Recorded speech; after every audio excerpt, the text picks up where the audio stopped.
A grand stone fountain once flowed where people expected only a well.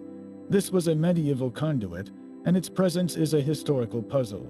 You are about to discover the true, hidden reasons these ancient water systems were built, reasons that reshaped power, money, and society itself.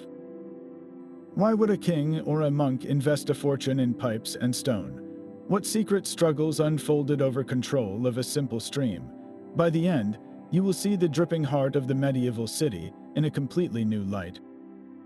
What does it say about us that we still fight for the same resource today? The story begins not with stone, but with mud. Walk through a growing medieval town in the year 1200, and your first challenge is simply finding a drink.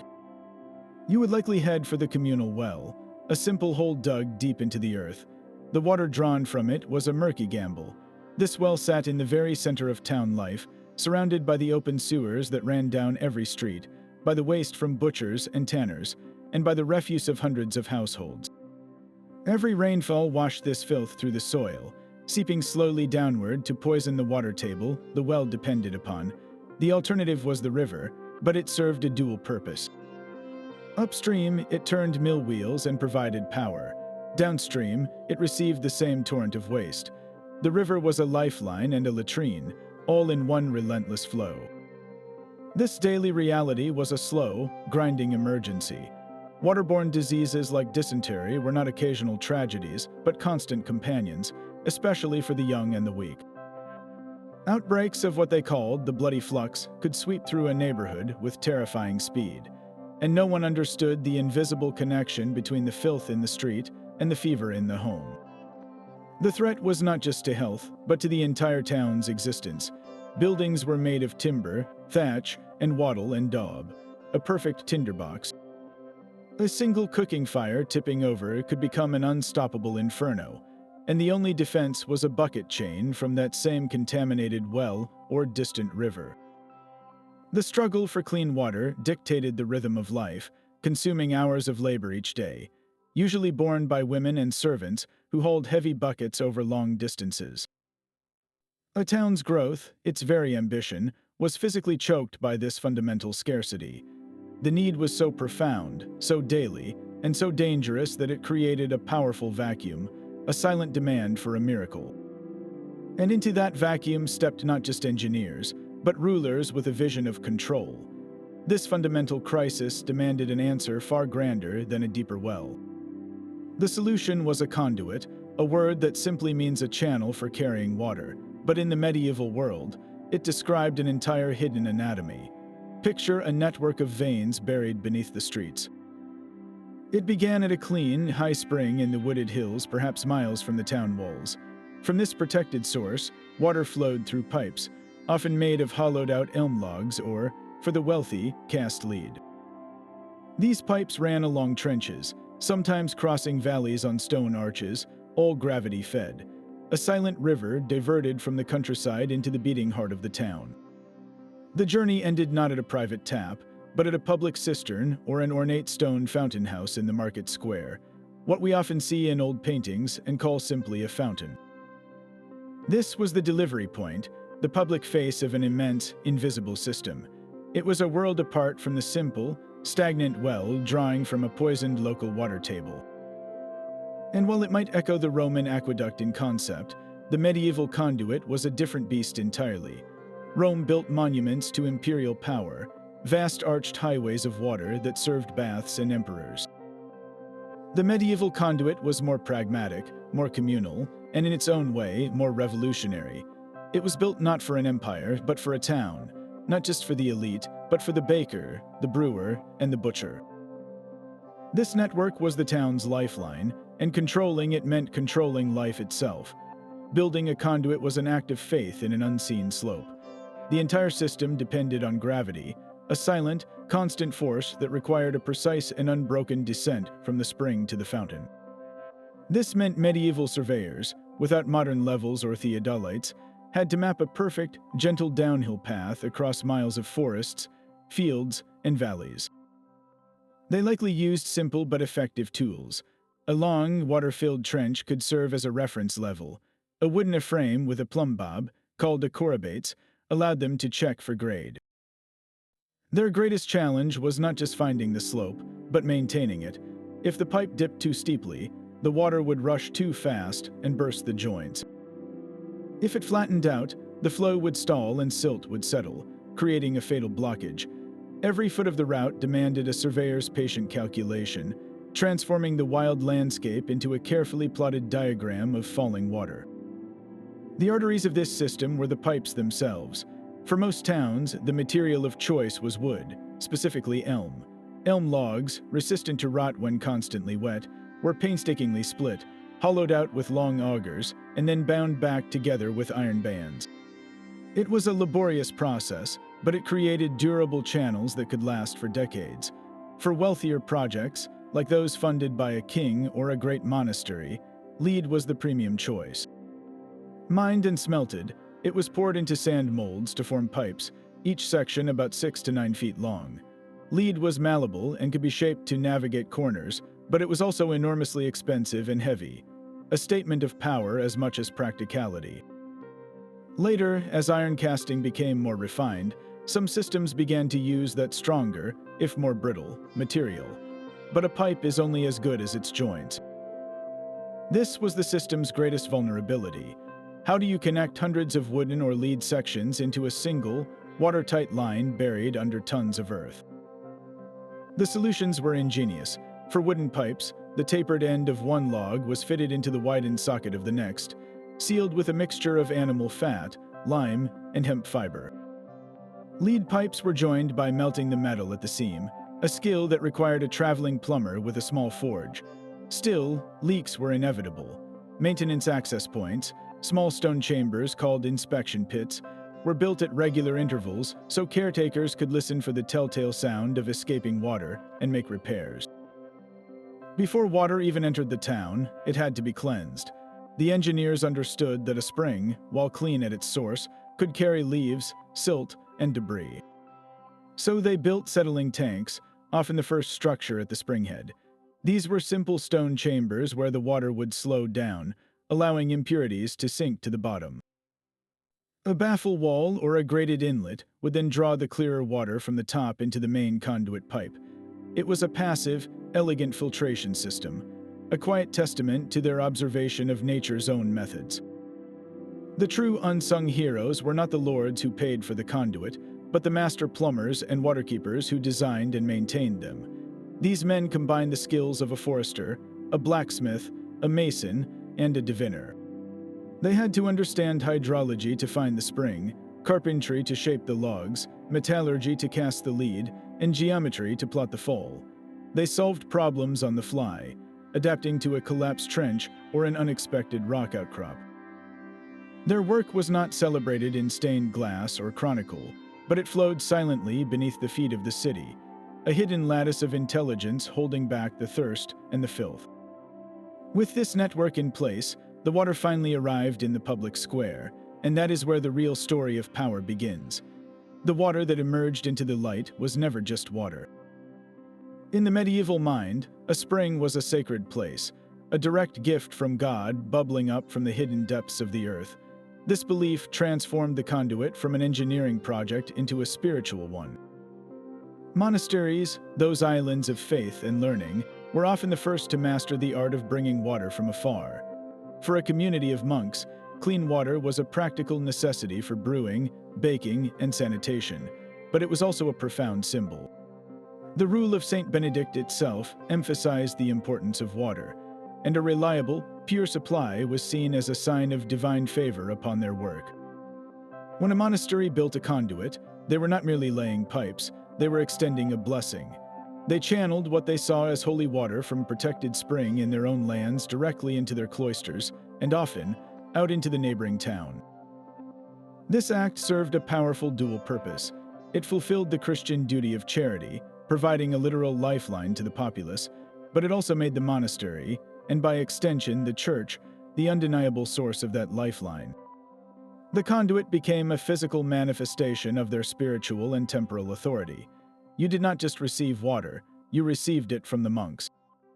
This relationship was carved in stone for all to see. The fountain house where the public gathered was rarely a plain basin. It was frequently adorned with crosses, statues of saints, or intricate carvings of biblical scenes. A common figure was that of a saint, perhaps Saint Christopher, the patron of travelers, or a local martyr, depicted as if they themselves were offering the water. Sometimes, the spout itself would be shaped like a lion's head or a cherub, a mythical guardian for a miraculous flow. These details turned a daily chore into a moment of reverence. Every time a woman filled her pitcher, she was reminded of the church's benevolent power. It was a continuous, gentle sermon in stone and flowing water, reinforcing the idea that spiritual purity and physical health were intertwined, and both flowed from the same sacred source. This control over the fundamental resource of life granted the church immense soft power. It could, in times of dispute or disobedience, threaten to restrict access. More often, it used the reliable gift of water to build unwavering loyalty. The conduit was a silent argument for the church's essential role in society, proving its utility and its grace with every clear, cold drop. Yet, where there is a valuable resource, secular rulers are never far behind. Yet the church's holy water could not quench every thirst for power. A king surveying his realm saw a different kind of opportunity flowing from those same hills. For a monarch or a powerful noble, financing a grand conduit was not an act of charity, but a masterstroke of political theater. It was a direct, tangible statement: my rule brings you prosperity, health, and order.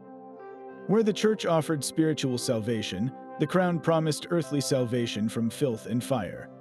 A magnificent fountain house in the main square, often bearing the royal coat of arms or a statue of the ruling monarch, became a permanent, three-dimensional advertisement.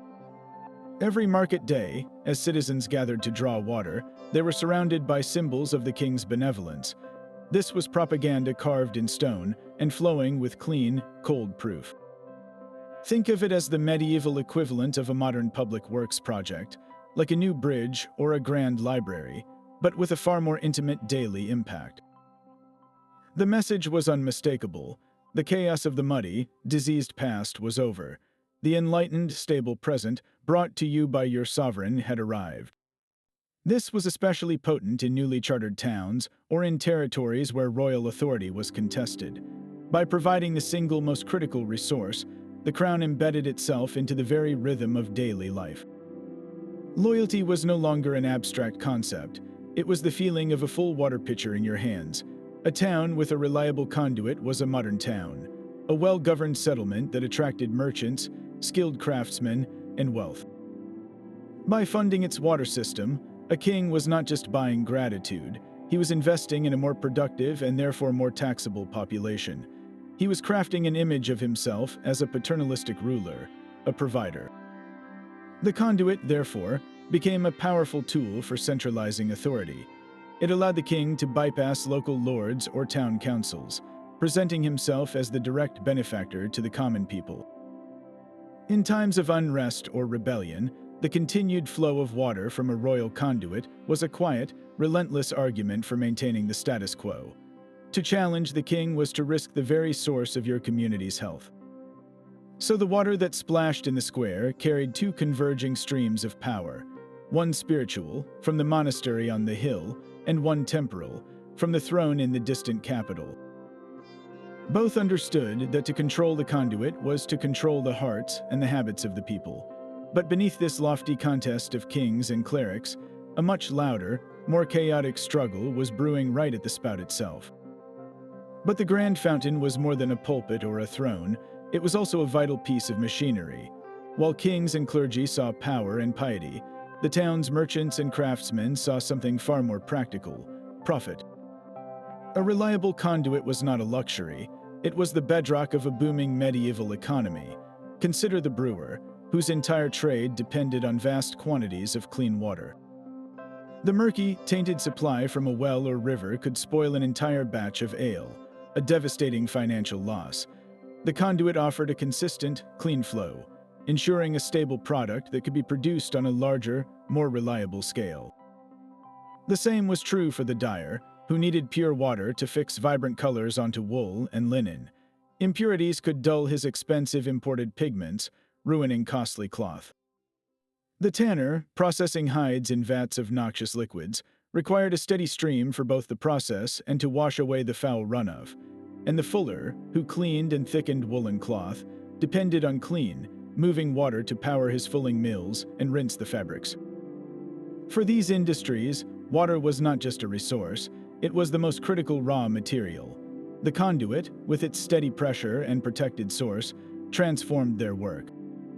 It meant better quality goods, produced more efficiently and in greater volume. This was a direct infrastructure investment with immediate commercial dividends. A town known for its clear water became a magnet for skilled craftsmen.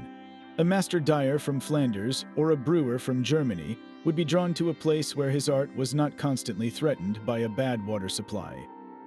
This influx of talent and technique created a virtuous cycle, attracting traders who came to buy the high-quality cloth, leather, and ale. Markets grew busier, inns fuller, and tolls and taxes flowed more freely into the town's coffers. The conduit, therefore, paid for itself many times over. It was an engine of economic growth, quietly pumping vitality into the heart of the marketplace.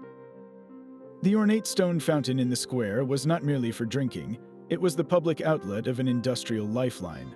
The water that filled a housewife's bucket at dawn might, by afternoon, be churning through a fulling mill or rinsing the latest batch of scarlet dye. This commercial reality created a powerful, often vocal, constituency for the conduit's maintenance and protection. The merchants and guilds had a direct, financial stake in that flowing water, and they would fiercely defend it against anyone who threatened its flow. Their loyalty was not to a distant king or an abstract faith, but to the very practical prosperity that splashed from the stone spout. Yet, with so many powerful interests invested in this single stream, conflict was inevitable. The clear water from the conduit did more than fuel industry. It began a quiet war against the town's two deadliest enemies. The first enemy was invisible, a constant, lurking threat in every sip from the old well. By drawing water from a protected spring miles away and piping it directly to a public cistern, the conduit created a clean break in the cycle of filth and disease. This was not a complete understanding of germ theory, of course, but it was a brilliant piece of practical observation. They noticed that towns with good conduit water suffered fewer of the violent, sweeping outbreaks of dysentery and typhoid that could empty a neighborhood. The reason was simple. The old well sat in the middle of the contamination, while the conduit's source was upstream and isolated from the town's waste. For the first time, there was a reliable public source of water that was not being constantly poisoned by the very community it served. This had a profound, if unmeasurable, impact on public health. Fewer people, especially children, fell ill. Adults lost fewer days to debilitating stomach ailments. The general vigor of the population improved, which in turn made the town more resilient and productive. It was a foundational, if unrecognized, step toward modern public health, all because someone decided to move the water supply away from the latrine. The second enemy was terrifyingly visible: fire. In a town built of timber, thatch, and tightly packed houses, fire was not a risk, it was an eventual certainty. A single spark from a forge, a tipped-over candle, or a cooking fire could become an unstoppable inferno in minutes. The old defense, the bucket chain from a well or river, was tragically slow and often futile. Water had to be hauled in small amounts over long distances, a hopeless effort against a spreading wall of flame. The conduit changed everything. A central fountain or cistern, constantly fed by a strong gravity flow, became a static reservoir of salvation right in the heart of the danger zone. When the night watchman's cry of fire echoed through the streets, the response was now organized and powerful. Towns kept leather buckets and hand-pump squirts, early fire engines, stored near the conduit head. Men would form not a bucket chain from a distant river, but a rapid bucket brigade from the overflowing public fountain, passing a continuous torrent of water to douse the flames at their source. The pressure from the gravity-fed system could even allow them to aim a more direct stream. The importance of this cannot be overstated. Chronicles from medieval towns often credit their conduit not with convenience, but with salvation. There are records of towns that survived what should have been catastrophic blazes because the constant flow from the conduit allowed citizens to contain the fire before it jumped to the next street. In some cases, the conduit's very route was planned with firefighting in mind, ensuring that key market areas or dense residential quarters were within a short run of a major water outlet. This transformed the conduit from a utility into a guardian. Its value was counted not in coins, but in the homes, workshops, and lives it protected from the ash. The peace of mind it offered was immense.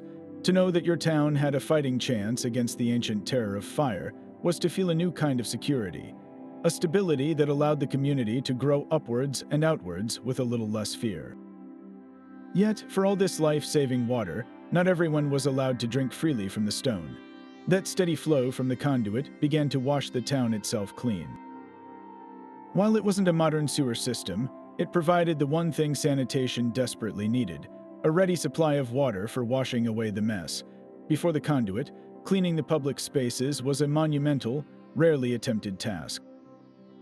The open channels that served as gutters would clog with offal and refuse, festering in the sun. But with a central fountain constantly overflowing, towns could institute new routines. On appointed days, often after a market, the town crier would give the order, and the sluice gates at the cistern would be opened. A controlled torrent of water would be released, flushing down the main streets, scouring the gutters, and carrying a tide of accumulated filth out toward the river or designated dumping grounds. This was a revolution in public hygiene. The butcher's stall, with its blood and scraps, could be thoroughly rinsed. The fishmonger's area could be cleared of scales and entrails. The marketplace stones, stained and slick, could be returned to something resembling cleanliness. The impact was immediate and sensory. The overwhelming stench that had been a permanent feature of urban life, a thick mix of rotting waste, animal dung, and stagnant water, was pushed back. The air became, if not sweet, at least breathable. This dramatic reduction in organic waste had another critical effect. It starved the pests. Rats, flies, and other vermin that thrived in the piles of garbage found their food source suddenly washed away on a regular schedule. While it didn't eradicate them, it broke their cycle of explosive population growth, further slowing the spread of the diseases they carried. This visible, smellable change did more than improve health. It altered the very psychology of the town. A clean street felt safer, more orderly, more civilized. It signaled that the community was capable of governing itself, of imposing a shared standard of decency upon the chaos of daily commerce. And the conduit made this new standard possible, not through magic, but through the simple, relentless availability of water. Yet this gathering point for water also became a gathering point for people, creating a new kind of public stage. Every day, at dawn and dusk, the town converged on the fountain. Women came with pitchers and gossip. Servants filled buckets and exchanged news. Travelers stopped to drink and ask for directions. The conduit head became the town's unofficial bulletin board and social hub, the one place where everyone, from the merchant's wife to the lowliest apprentice, would eventually pass through. This constant congregation served a subtle, powerful function for those in authority. The town watch could observe the comings and goings, noting strangers or sensing the mood of the crowd. Proclamations from the mayor or the king were read aloud at this guaranteed audience. It was a perfect, natural point for social control, not through force, but through observation. The very act of coming together to collect a shared resource reinforced the idea of community rules and mutual dependence. You couldn't fight your neighbor at the well one day and expect to draw water beside them the next. The conduit, in providing cleanliness, also quietly engineered a cleaner, more observable, and thus more governable social order. The health of the body and the health of the body politic were nurtured by the same stone basin. But with such a vital resource now centralized, the question of who could use it and how much they could take became a matter of fierce and intricate law. This constant, precious flow demanded constant, careful guardianship.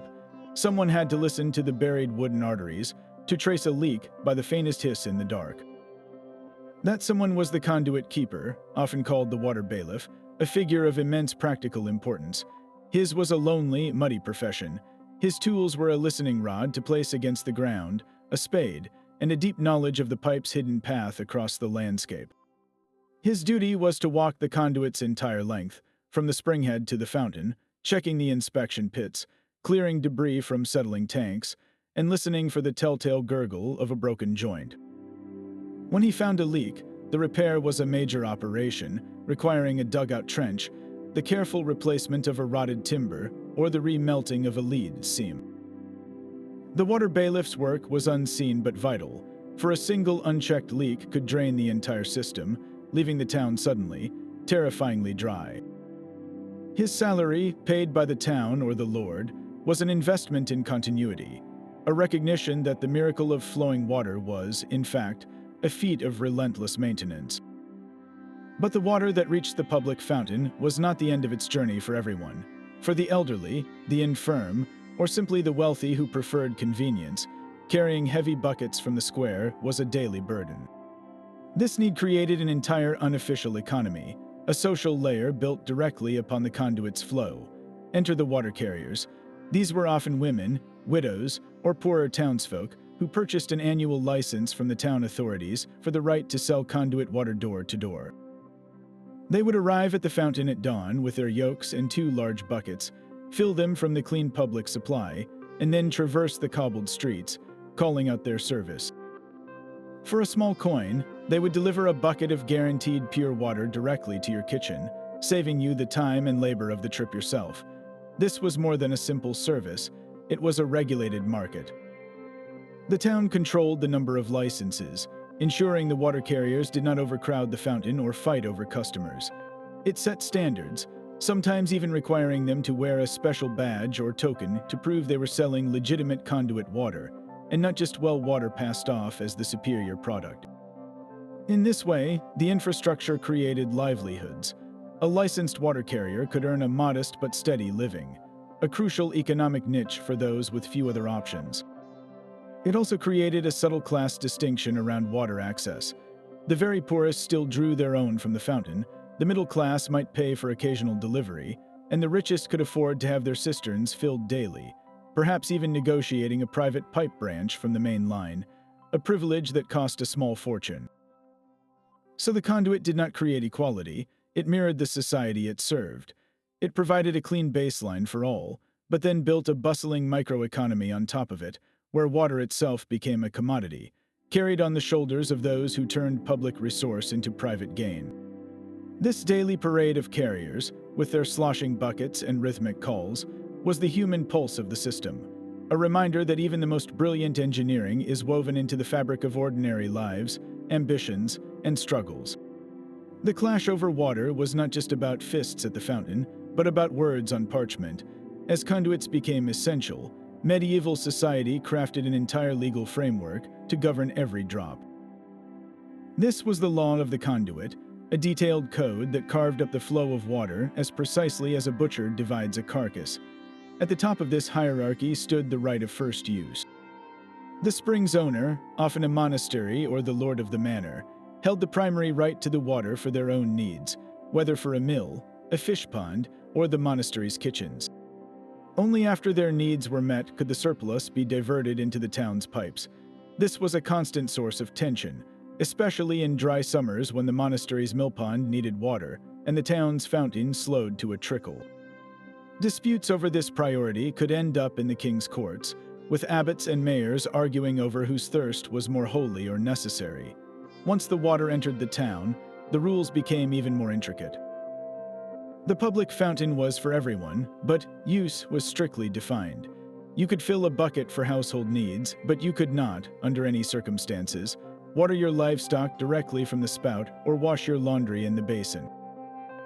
These acts were considered a pollution of the public supply and carried heavy fines. The town's brewers and dyers, whose businesses depended on large volumes, often negotiated private branches from the main pipe. These were not gifts, but expensive privileges purchased with an annual fee called a conduit rent. The contract for such a branch was a masterpiece of medieval specificity. It would state exactly how much water the craftsman could draw, often measured by the width of the pipe's bore or the duration of time a sluice gate could be opened each day.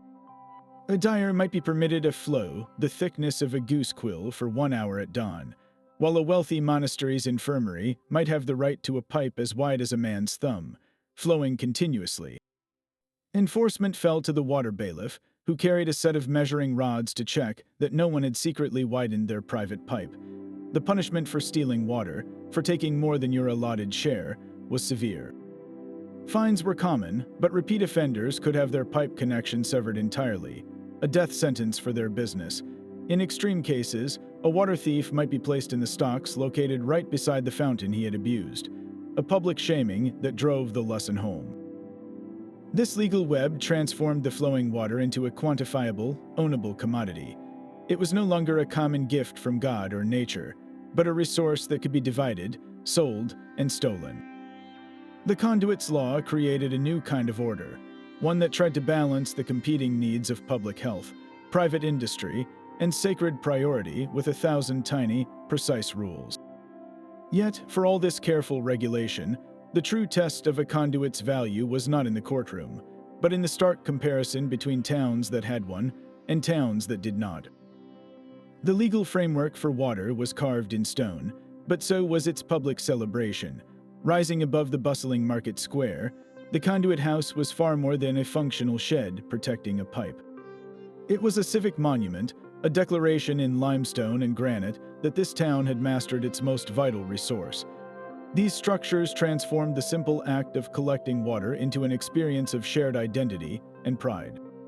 In an age before grand town halls or public libraries, the Fountain House was often the most ornate secular building a citizen would ever enter. Its architecture spoke a clear, powerful language. In prosperous wool towns, you might find a conduit house built in the latest perpendicular Gothic style, with elegant pointed arches, delicate tracery windows, and soaring pinnacles that mirrored the local abbey. This was no accident.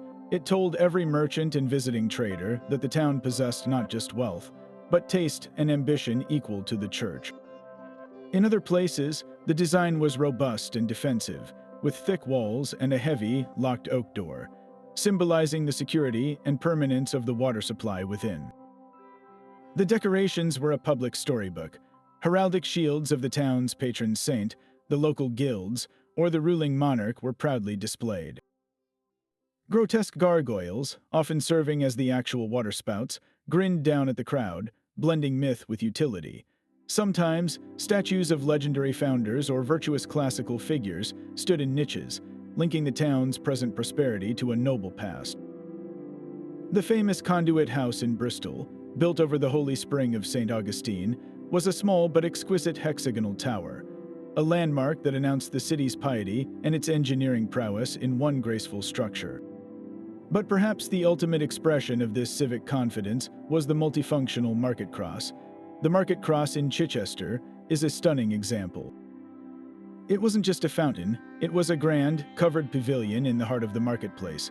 Beneath its ornate vaulted stone roof, merchants could set up their stalls, protected from rain and sun, while at its center, the conduit's water flowed freely for all.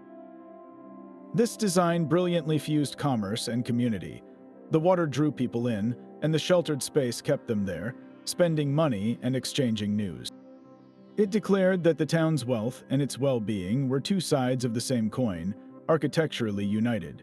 To stand beneath such a structure was to feel the tangible success of collective life.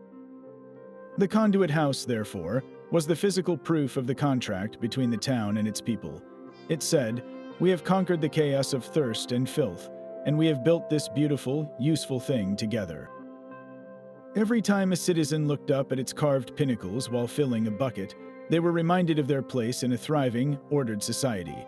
This stone testament to public good stood in quiet contrast to the private castles and walled monasteries, representing a different kind of power, one that flowed not from the sword or the scripture, but from the shared endeavor of urban life. But the beauty of the stone monument belied the constant tension bubbling just beneath its surface. The conduit's greatest strength, its centralization, was also its greatest vulnerability, creating a web of laws and bitter disputes that turned water into a legal battleground.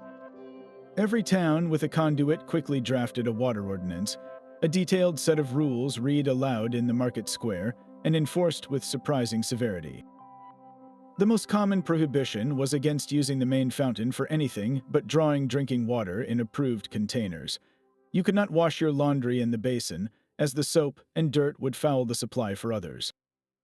You absolutely could not water your horse or your livestock there, as their waste and slobber would contaminate the very point of public health. These were not minor infractions. They were direct assaults on the community's well-being, and the fines were steep, often a week's wages for a laborer. The town also regulated the timing of use. Certain hours, usually early morning, might be reserved for the brewers and dyers who held licenses to fill their large vats. The general public would have to wait until the industrial users had taken their legal share. This created a daily rhythm of privilege and patience, a visible queue where social and economic status was measured in minutes of access. The most serious crimes involved tampering with the system itself. Stealing water by secretly tapping into a wooden pipe, or widening a private lead pipe beyond its licensed bore, was treated as grand larceny. The punishment could be the total severing of your water connection, a catastrophic blow to any household or business, or even public humiliation in the stocks erected right beside the fountain you had cheated. These laws reveal a profound truth. The medieval town understood that a shared resource required a shared discipline, and that freedom of access had to be balanced by strict responsibility. Yet, for all these internal rules, the most explosive conflicts often came from outside the walls. The conduit's source spring was usually on someone else's land, often belonging to a rural manor or a monastery upstream. A classic and bitter dispute arose when that upstream landowner decided to build a new mill pond or expand his fish stews. His dam would slow the flow of the stream feeding the spring, reducing the pressure in the town's pipes to a feeble trickle. Suddenly, the public fountain would fall silent, and the dyer's vats would sit empty. The town would send its lawyers and bailiffs to argue that their ancient right to the water, granted by a charter from a long-dead king, took precedence over a lord's new mill. The upstream lord would counter that the water originated on his property, and he could do with it as he pleased. These cases could drag through the courts for years, draining coffers and fostering deep, generational grudges between town and country. Within the town, neighbor turned against neighbor in quieter, but no less intense, dramas. If your private branch pipe ran through a neighbor's cellar and it sprang a leak, flooding their stored grain, who was liable for the damages, you for the faulty pipe, or the town for maintaining the main line? If the water bailiff accused you of using a hidden, wider pipe at night, was it his word against yours, or could he produce the illicit piece of lead as evidence? The conduit, meant to be a source of unity, became a source of endless litigation, a river of grievances flowing right alongside the water. It proved that while engineering could bring water to a town, only constant negotiation, and often conflict, could decide who truly owned it. The piece of a downstream town could be built on a drought upstream. For every thriving borough with its overflowing fountain, there was often a village or a manor further up the valley, watching its own stream dwindle to a muddy thread. The conduit did not create water, it merely redirected it, and in doing so, it redrew the map of power across the entire countryside. A classic and bitter drama played out between the miller and the mayor. A watermill was the engine of the rural economy, grinding grain for the lord's tenants and generating a steady income for its owner. Its great wooden wheel required a strong, consistent flow, maintained by a carefully managed mill pond and a system of sluice gates. When a town, perhaps 10 miles downstream, built a conduit that tapped the very same stream at its spring source, the consequences were immediate and devastating. The feeder stream that filled the mill pond would slow, then stop. The great wheel would creak to a halt. The miller's income vanished, and the surrounding villagers faced the back-breaking labor of grinding their flour by hand. The town's gain was the countryside's literal paralysis. This was not an abstract grievance. It was an economic catastrophe that could ignite a feud lasting generations. The upstream landowner, often a local knight or a monastery, would see the town's pipes as a brazen theft of a resource that bubbled from his own soil. He owned the land, so surely he owned the water that sprang from it. The town, armed with a royal charter or an ancient grant, would argue that the public good of thousands of citizens outweighed the private interest of a single mill. These disputes spilled out of the meadows and into the highest courts in the land. Lawyers would pore over dusty parchments, arguing the nuances of riparian law, the ancient codes governing running water. They would debate whether a town had a prescriptive right from time immemorial, or if a lord's prior use took precedence. The cases could drag on for decades, a war of parchment and sealing wax fought over every drop. But justice moved slowly, and a mill could not wait, so these conflicts frequently turned physical. There are records of armed bands from upstream manors marching to the conduit springhead in the dead of night. Their goal was not to destroy the town's pipe, which would be a crime punishable by hanging, but to subtly sabotage it. They might divert the spring into a new channel, back onto their own lands.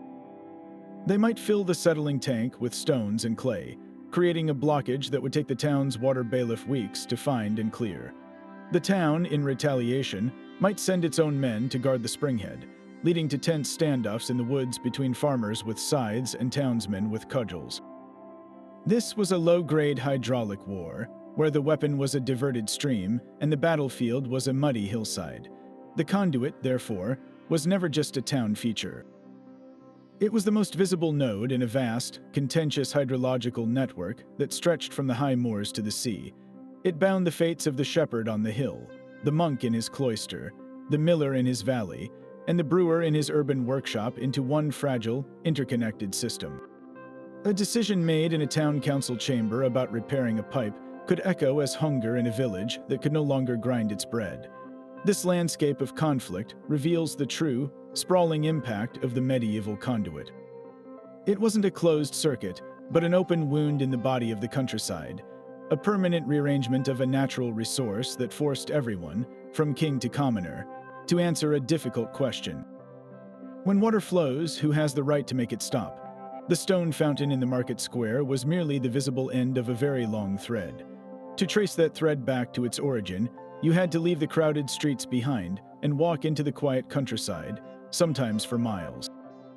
The journey revealed that the town's lifeline was entirely dependent on a fragile, hidden geography far beyond its walls. The system began at a catchment house, a small, sturdy stone structure built directly over the chosen spring. This was no ornate civic monument, but a functional, often lonely sentinel. Its purpose was absolute protection. Thick walls and a heavy, locked door shielded the water from animals, from deliberate contamination, and from the elements. Inside, the spring's water bubbled up into a stone-lined basin, a pristine pool where it was collected before entering the main conduit pipe. The location of these catchment houses was a carefully guarded secret, their remoteness a feature, not a flaw. A spring tucked into a wooded hillside, away from grazing livestock and human settlement, was far less likely to be fouled. Maintaining this outpost required constant vigilance. The water bailiff's regular patrol included this distant point, where he would clear away leaves and silt, check for cracks in the masonry, and ensure the lock was secure.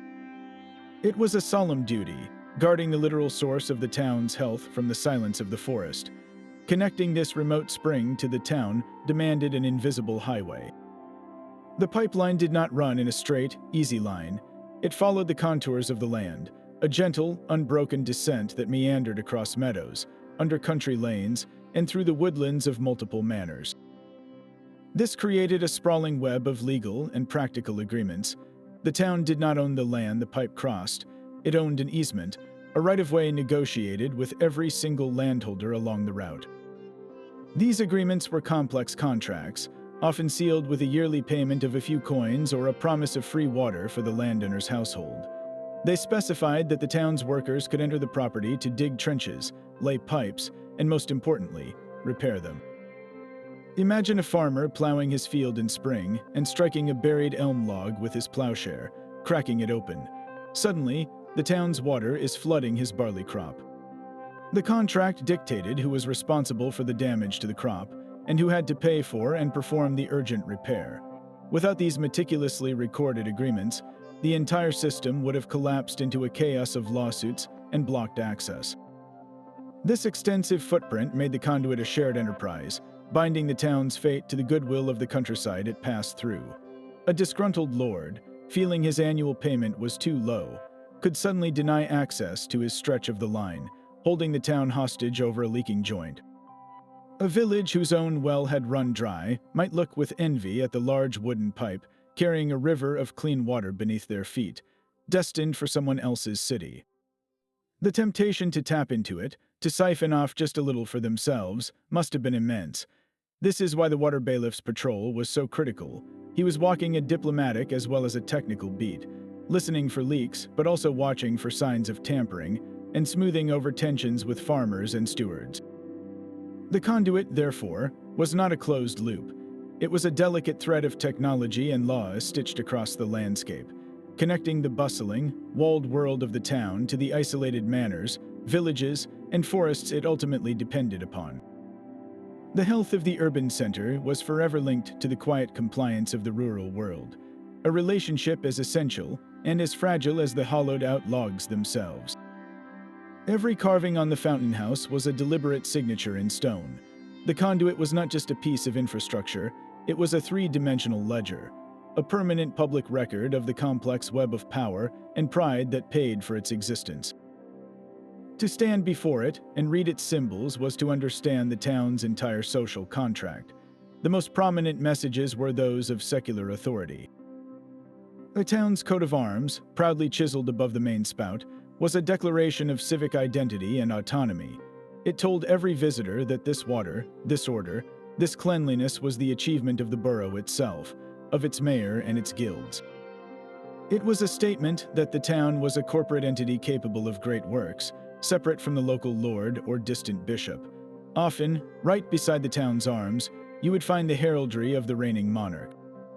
This was a dual message.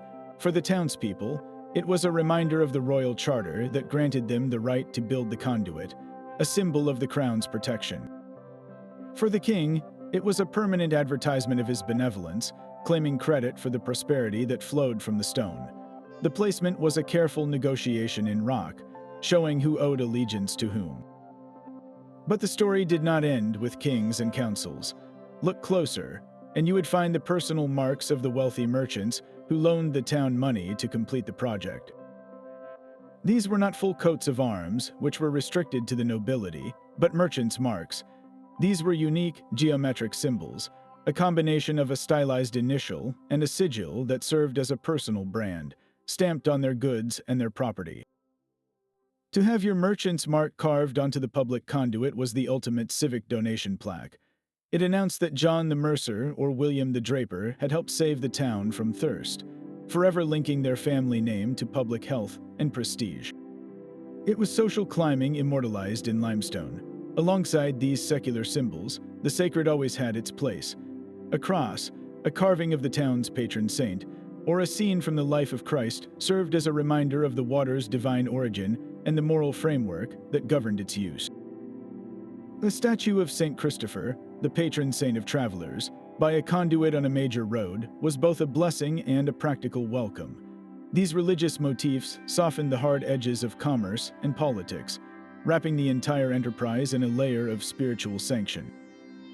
They said that this technological marvel was also an act of piety, that the community's material and spiritual health flowed from the same source.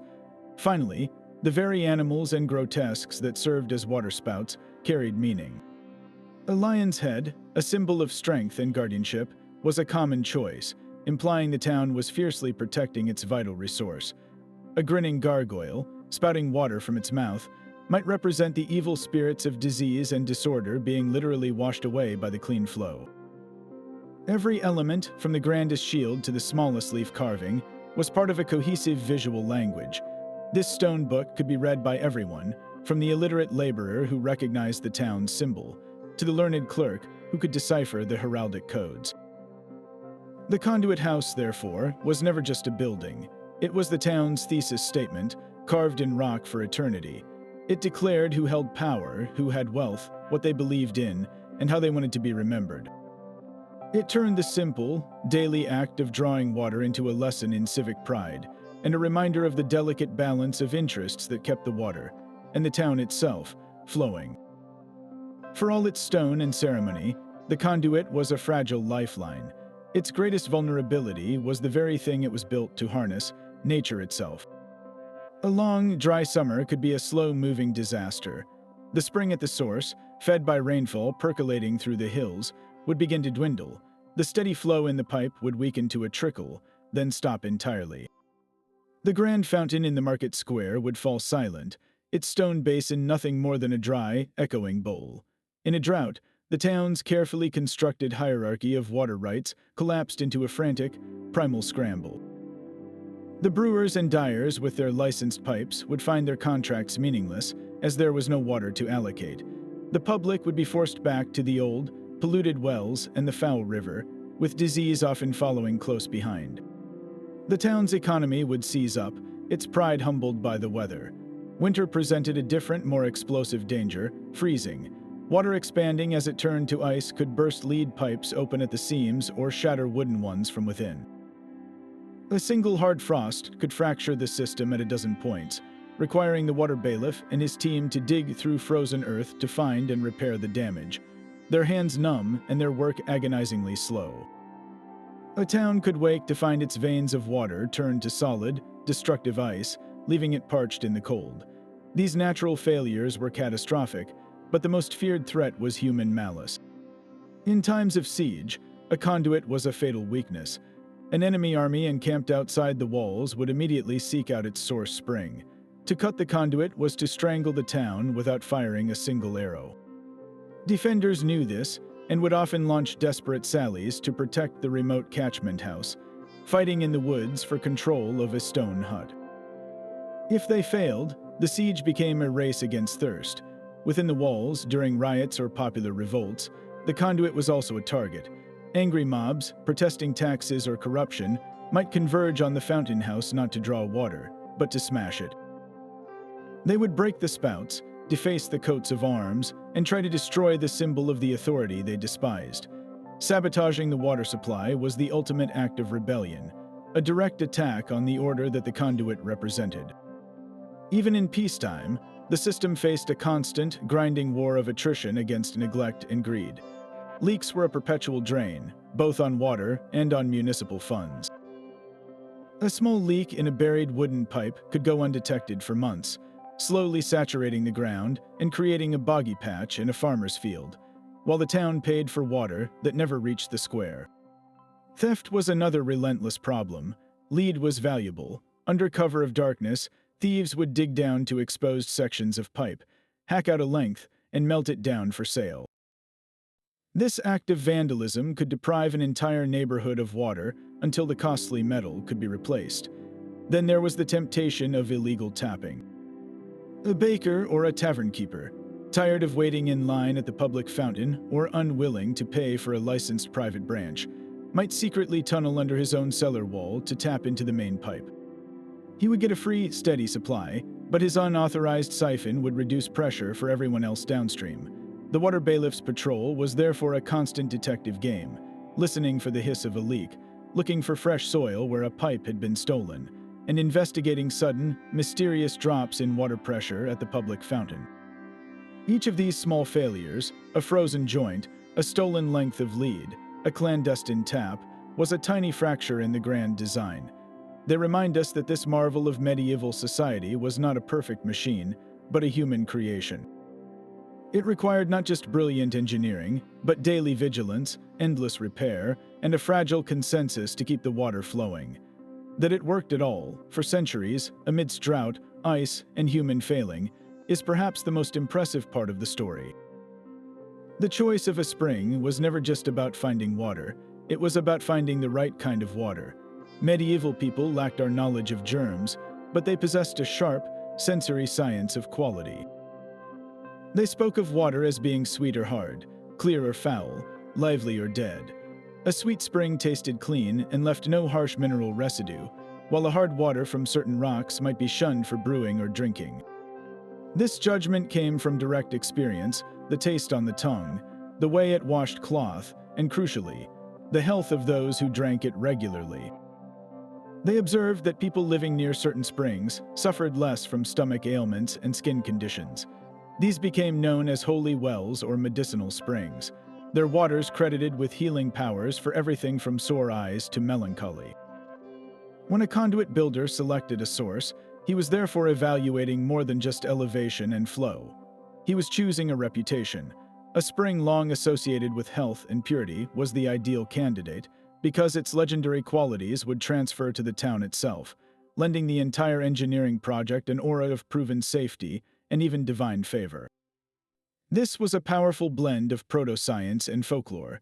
The builder might note that the spring ran over a bed of gravel and sand, which naturally filtered it, making it clear and bright.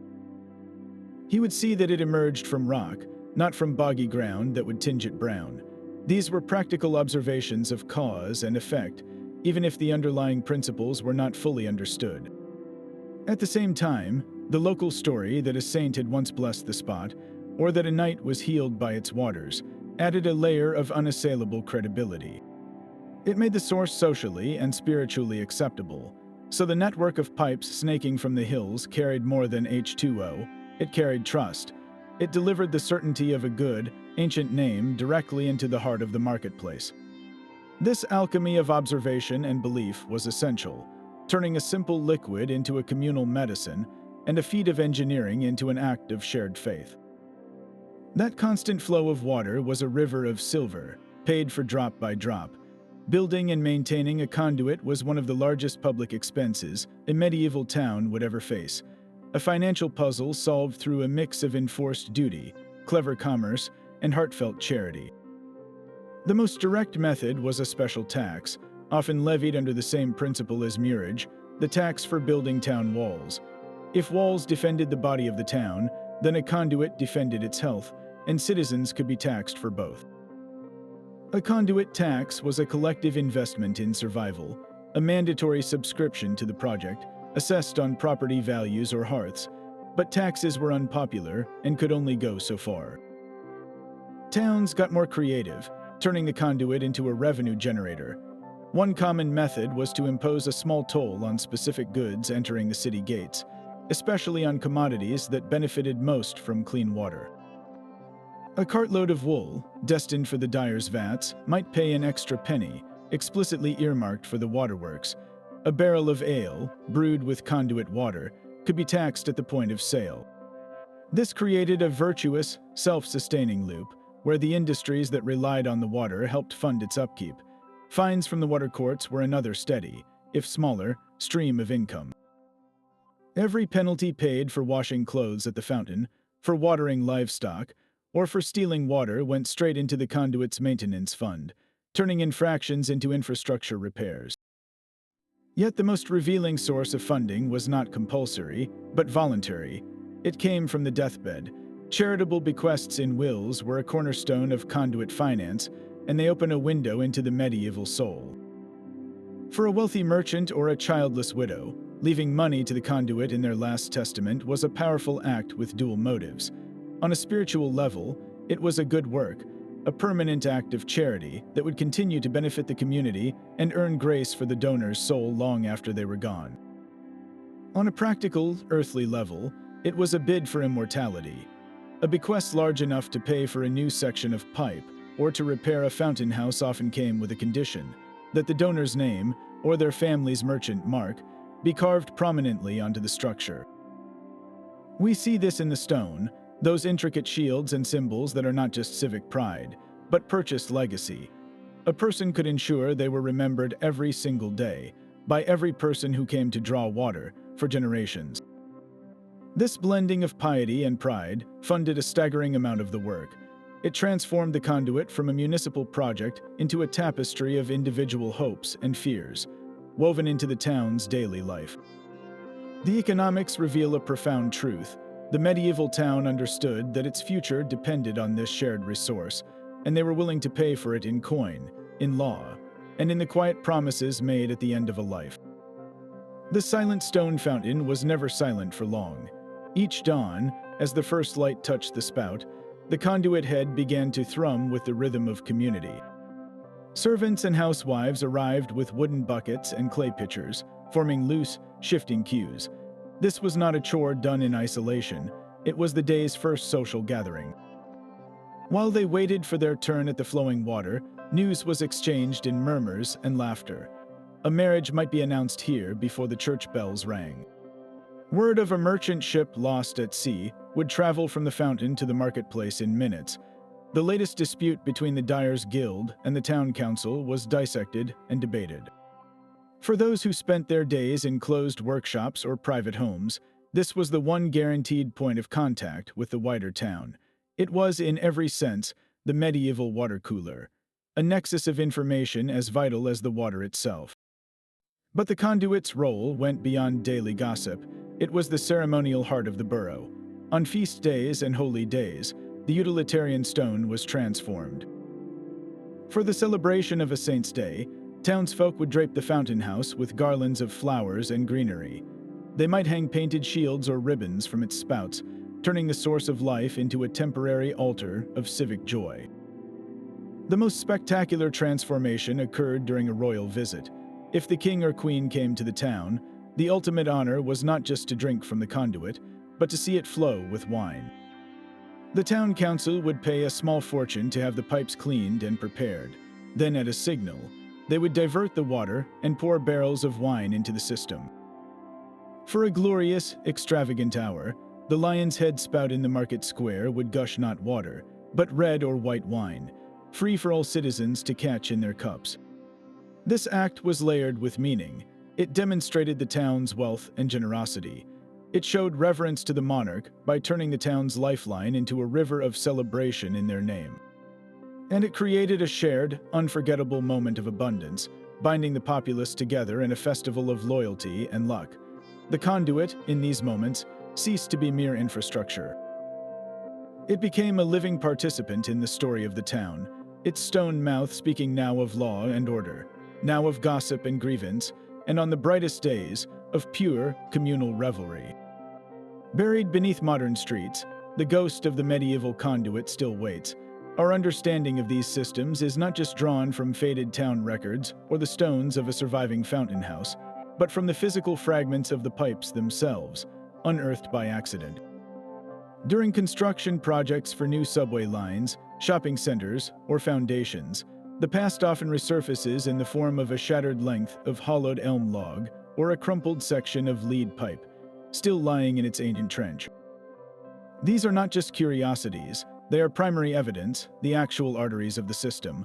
A piece of wooden pipe, its interior worn smooth by centuries of flowing water, tells a story of craftsmanship and local materials. The tool marks from the long auger used to bore it out are often still visible, a direct connection to the hands of the medieval plumber who shaped it. The type of wood, usually elm or occasionally oak, speaks to the careful selection of trees that would resist rot when constantly wet, a practical knowledge of forestry. Lead pipes are perhaps even more eloquent. Unlike wood, lead can be sourced and traced. When archaeologists find a lead pipe, they can analyze its chemical fingerprint, its unique mix of trace elements and isotopes.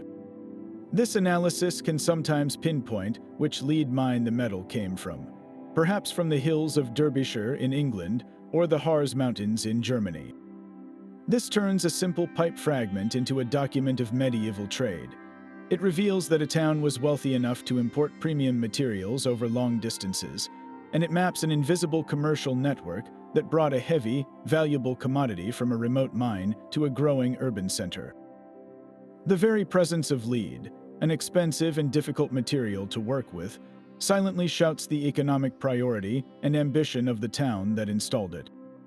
But the most intimate secrets are held not in the pipe, but in what it carried. Over centuries, a thin, concrete-like crust of mineral deposits, called sinter, builds up on the inside walls of water pipes. To an archaeologist, this crust is a treasure trove. It acts as a layered time capsule, capturing microscopic particles from the water that flowed through the pipe decade after decade. Scientists can carefully dissolve these layers and analyze the contents. They might find pollen grains, washed into the spring from the surrounding medieval countryside, telling us what trees and crops grew nearby at specific times. They might find traces of minerals that indicate periods of mining activity upstream. Most remarkably, they can find microscopic fragments of plant material, spices, and even evidence of fermented beverages. Tiny traces of barley or hops could hint at the scale of local brewing. Specks of exotic spices like pepper or ginger, incredibly valuable in the Middle Ages, might suggest the affluent diet of those who could afford private branch pipes, their kitchen waste subtly contaminating the flow. This turns the conduit from a piece of engineering into a biological and chemical diary, recording the environment, the economy, and the daily lives of the people it served in a way no chronicle ever could. Each fragment of lead or wood, then, is a silent witness waiting to testify, offering clues not only about how the system was built, but about the very world that flowed through it. The medieval conduit was a marvel for its time, but time itself was the one force it could not control. As towns swelled into cities after the 1500s, the gentle gravity-fed stream from a single spring was simply overwhelmed. The population might double or triple, and with it, the demand from households, industries, and the new fashion for private bathrooms among the wealthy. The old wooden pipes, designed for a community of a few thousand, now fed a metropolis of tens of thousands. The result was a creeping crisis of scarcity. The public fountain that once flowed freely might now only run for a few hours each day, with long, frustrating queues forming before dawn. The pressure in the pipes, once sufficient to reach upper floors of new, taller buildings, grew feeble. For those living on higher ground or in newer suburbs beyond the old walls, the conduit's water never arrived at all. They were forced back to the peril of shallow wells and contaminated rivers, recreating the very dangers the conduit was built to solve centuries earlier. The system was being strangled by its own success, proving that a solution born in the Middle Ages could not contain the explosive growth of the early modern world. Cities faced a stark choice: abandon the old system or radically reinvent it. The first adaptations were pragmatic extensions of the medieval model. Engineers did not rip out the ancient pipes, they built upon them. They sought out new, distant springs and built secondary conduit lines to feed into the original network. More storage was critical, so they constructed additional public cisterns at key points across the expanding city, creating local reservoirs that could be filled overnight and drawn upon throughout the day. But gravity had its limits. You could only bring water from springs at a certain elevation. To reach higher neighborhoods, a new technology was required: the pump. Hand-operated force pumps, made of brass and leather, began to appear beside major conduit heads. Their purpose was to lift water from the low-lying public cistern into a smaller, elevated tank that could then feed pipes running uphill. This was backbreaking work, often done by paid laborers, and it marked a fundamental shift. The system was no longer purely passive. It now required human or later, animal power to function. The most famous example of this hybrid era is the Great Conduit in London. For centuries, it had been the city's primary water source. By the 1600s, it was hopelessly inadequate. The city's response was not to demolish it, but to supplement it with a stunning new project, the New River. Completed in 1613, this was not a pipe, but an artificial channel, 40 miles long, bringing fresh water from springs in Hertfordshire to a reservoir at Islington. It was a conduit on a colossal, landscape-altering scale, yet its goal was the same: to deliver clean water by gravity. The new river fed new cisterns, which then supplied wooden pipes throughout the city, working alongside the remnants of the older medieval system. It was a bridge between technologies, a medieval idea stretched to its absolute geographical limit. The final evolution came with steam and iron. The 18th and 19th centuries brought the Industrial Revolution, and with it, the power to transcend nature's gradients entirely. Steam engines, those great iron beasts, could pump water from rivers directly into towering iron mains at immense pressure. Cast iron pipes, resistant to rot and capable of handling high pressure, replaced the last of the hollowed elm logs. Filtration plants, using sand and gravel, could now clean river water on an industrial scale, freeing cities from their desperate search for pristine springs. One by one, the ancient conduits were disconnected. The water that had flowed for 500 years fell silent in its stone channels. The ornate fountain houses, once bustling hubs of daily life, became dry, obsolete curiosities. Many were simply torn down to make way for wider streets or new buildings. Their stones were carted away for other projects, their lead pipes melted down for new uses. The physical network that had defined urban life for so long was largely erased, buried and forgotten beneath cobblestones and sewer lines. Yet not every conduit vanished. Some structures were spared, not for their utility, but for their beauty and their story. As the 19th century developed a new fascination with history and heritage, people began to see these old fountain houses not as useless clutter, but as monuments to civic pride and craftsmanship. The Market Cross in Chichester, the Conduit House in Bristol, the last remaining conduit heads in towns like Canterbury and Salisbury, were deliberately preserved. They were cleaned, restored, and often moved to a safer location, like a public park or a museum square. Their preservation was a sentimental act, a recognition that these stones held the memory of an entire way of life. They stood as quiet, dignified memorials to a time when water was a sacred gift, an economic engine, and a daily struggle, all channeled through a single, ingenious stream. Today, when you see one of these structures in a city square, you are not looking at a mere ornament. You are looking at the ghost of a medieval heartbeat, a monument to the first great battle for public health, and a silent lesson that every modern convenience rests upon the forgotten ingenuity of the past. That ghost of a medieval heartbeat still pulses beneath our sidewalks. The transition from a silent stone fountain to the modern tap in your kitchen is not a break in history, but the same story written with new tools. The core principles that guided a monk or a mayor 800 years ago are the very pillars of our municipal water systems today. First, the source. Just as medieval surveyors sought a protected spring upstream from the town's filth, modern engineers build vast reservoirs in distant, guarded watersheds. The goal is identical: to intercept water before it can be contaminated by the community it will serve. Next, the delivery network. Those hollowed elm logs have been replaced by endless miles of pressurized iron and plastic mains, but their purpose is unchanged: to form a hidden, centralized grid delivering a uniform resource to a dispersed population. Then, the public health mandate. The medieval settling tank has evolved into the massive filtration plant, using sand, ozone, and chlorine to achieve what they could only dream of: the near-total elimination of waterborne disease. The terror of the bloody flux that haunted medieval households has been vanquished not by magic, but by the relentless, scaled-up application of their original insight: keep the water clean from source to tap. The economic engine still hums. Our breweries, factories, data centers, and hospitals depend on a reliable, clean flow, just as the medieval dyer and brewer did. A modern city's economy would seize in hours without it. And finally, the civic management. We no longer have a water bailiff walking the pipeline, but we have a public works department, water meters, usage tiers, and strict laws against contamination.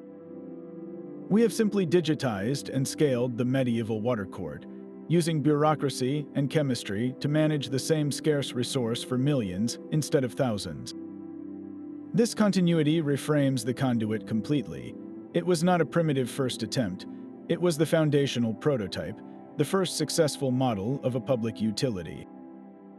It established the revolutionary idea that a community's health and prosperity could be engineered, that clean water was not a private luxury, but a public right worth monumental investment and complex governance.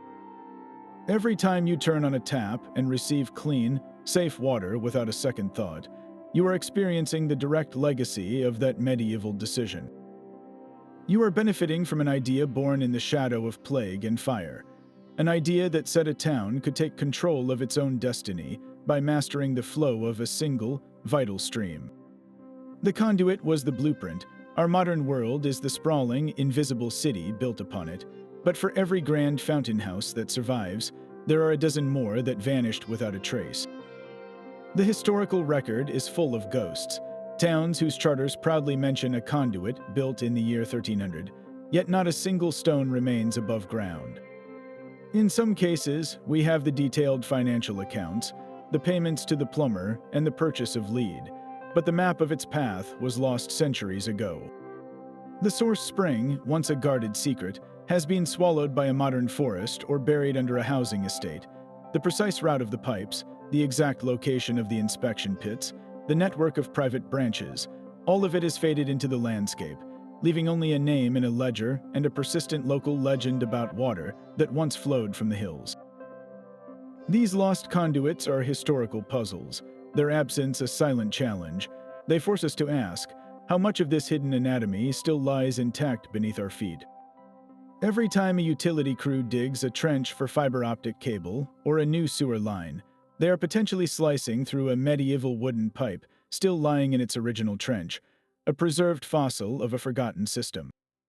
A construction project for a new subway station or a deep basement might unexpectedly break into a long-sealed stone cistern, its walls still damp, waiting in the dark for 500 years.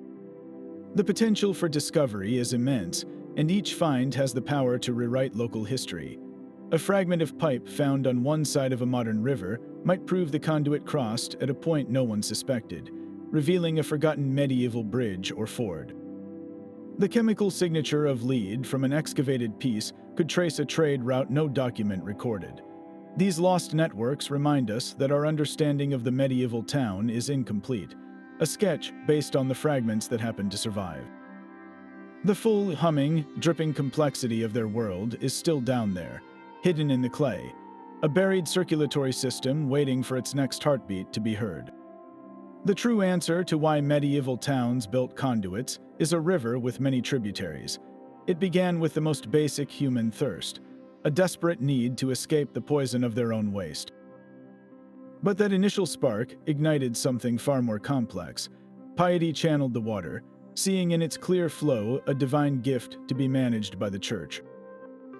Power claimed it, with kings and lords using the public fountain as a permanent stone billboard for their benevolence. Profit pumped through its pipes, as clean water became the indispensable fuel for the breweries, tanneries, and dye works that built urban wealth. And woven through it all was the quiet, relentless pursuit of public health, a fight against invisible plagues and towering flames. A medieval conduit system was, in essence, a smart city in action centuries before the term existed. It was an integrated network that blended spiritual authority, secular governance, economic planning, and civil engineering into a single, flowing solution. It proved that a community could shape its own destiny, not just with walls to keep danger out, but with pipes to bring vitality in. So the next time you turn on a tap without a second thought, pause for just a moment. That effortless stream is the legacy of a much harder one flow. It connects you to the unnamed master plumber walking his muddy beat, to the merchant who left a fortune in his will for a new pipe, and to the monk who believed clean water was a form of prayer. They pioneered the radical idea that a society is judged by what it brings to the heart of the community, not what it locks away. If you know of an old stone fountain or a curious place name in your own town that hints at this hidden history, share it. Every local story is another piece of the map to a world we've only just begun to remember.